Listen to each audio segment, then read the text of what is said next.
morning.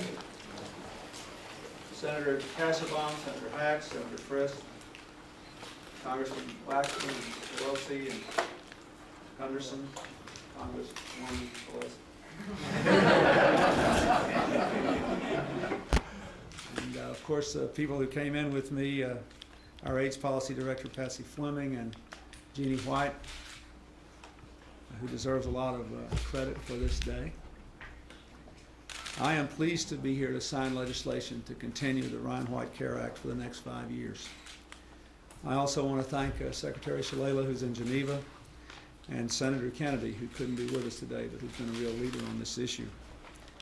I want to thank all of you representing dozens of organizations in this room who are on the front lines of this struggle, and also those whom you represent all across America who could not be here in the room today, but who have done their part as well. And let me once again say a special thanks to Jeannie White for standing here today. Your fine son became a hero to many of us. He was a brave young man who taught America the truth about AIDS. He helped people all over the world to understand that people with AIDS deserve not only the best medical care, but also our compassion and our love. And we're eternally grateful for that. It's hard to believe that, but AIDS has now been with us for nearly 2 decades. In that time, more than 500,000 Americans have been diagnosed. More than 300,000 of our fellow citizens have died. AIDS has taken too many friends and relatives and loved ones from every one of us in this room. It has shaken the faith of many, but it has inspired a remarkable community spirit, as evidenced by your presence here today.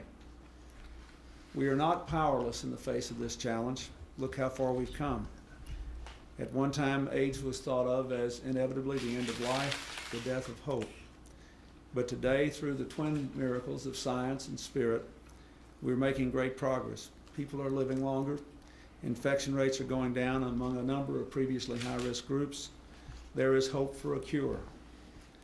We know that AIDS affects all Americans. Every person with HIV or AIDS is someone's son or daughter, brother or sister, parent or grandparent. We cannot allow discrimination of any kind to blind us to what we must do. The Ryan White Care Act has been a big part of America's progress.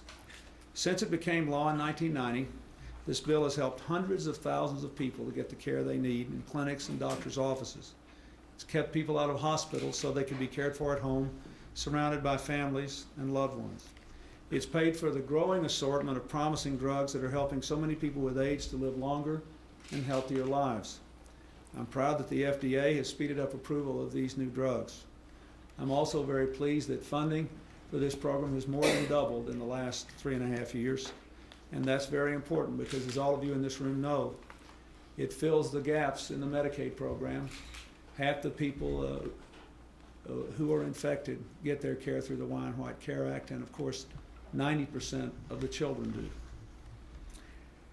As I sign the legislation, I also want to note that today the Department of Health and Human Services has awarded $350 million in funds authorized under this bill in all 50 states and now in 49 U.S. cities, up from 23 just 3 years ago. We're also making available another $52 million to help more people with AIDS get the drugs they need. And this legislation will help states to capitalize on a recent medical breakthrough.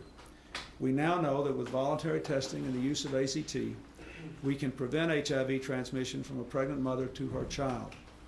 In the last year alone, there has been a 10% reduction in the number of infected children.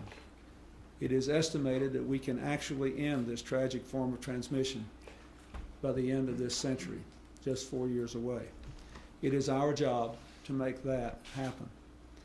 But even as we celebrate our progress, we shouldn't forget that the fight is not over.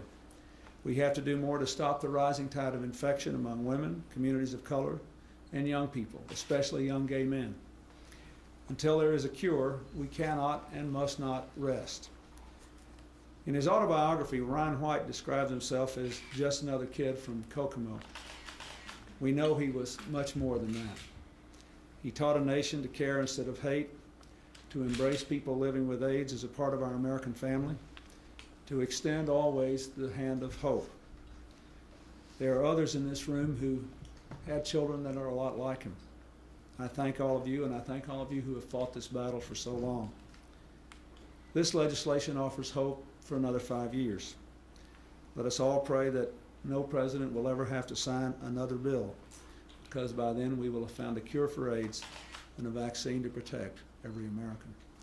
Let me again thank the members of Congress who are here, and note that this bill passed by a voice vote in the Senate, and with only 4 dissenting votes in the House of Representatives, I believe 414 for. So that's a great tribute to the members of Congress in both parties who spoke out in favor of this, and I thank those who are here, and Senator Kennedy especially, for what they have all done.